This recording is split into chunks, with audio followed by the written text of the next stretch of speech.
Jose Felipe de la Cruz. Bakit ka naman late? Madami takdang aral na nag-aantay sa'yo. Upo!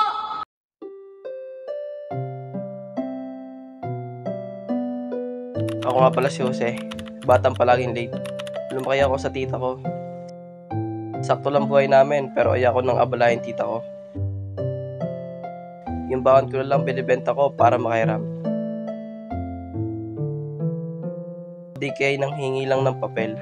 Pero kahit ganito, hindi ako susuko sa pag-aaral ko.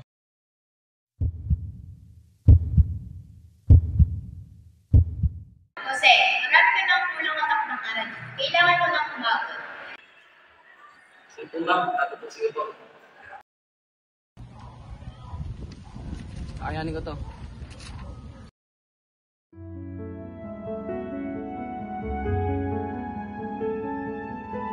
Madami man o hindi, magagawa ko to.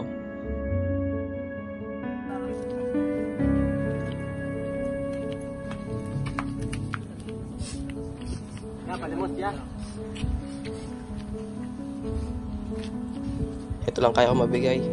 Paano ko sila matutulungan?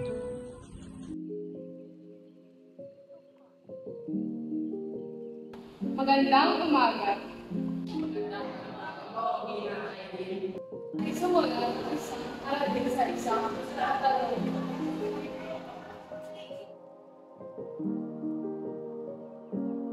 Bakit kailangan natin mag-aral?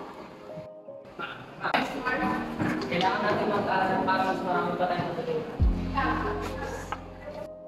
Yes, kaya. Kung tayo nag-aaral para po makapagtrabaho. Kailangan natin mag-aral para may kaalaman at magkaroon ng trabaho tungkol sa kaunlad na tinatapos.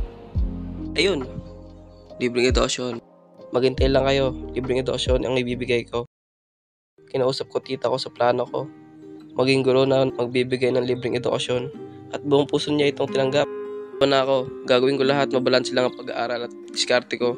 Hindi pangarap, late man o hindi, parating na ako. Hanggang sa abot ng makakaya ko. Mula sa pagiging tagalinis, lahat kakayanin ko. Anumang hamon ang dumating, pagsubok to ang kaya kong harapin. Anumang biyaya ay hagdan ko para sa magandang kinabukasan.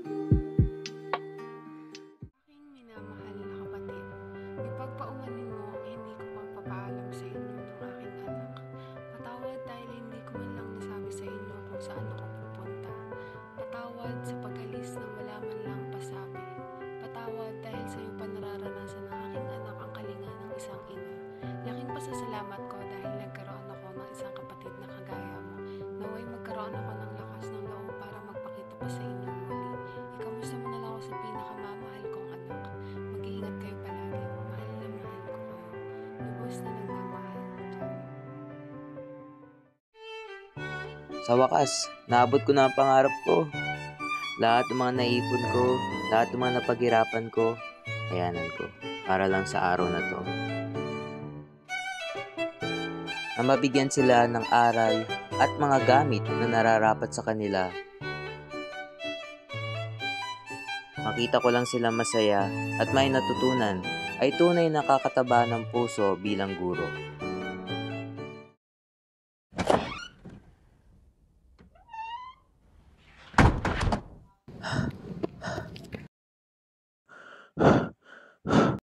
Ewan ko ba kung bakit na naman ako late, pero di ako na late sa pag-abot ng pangarap ko. Morning class! Good morning, sir.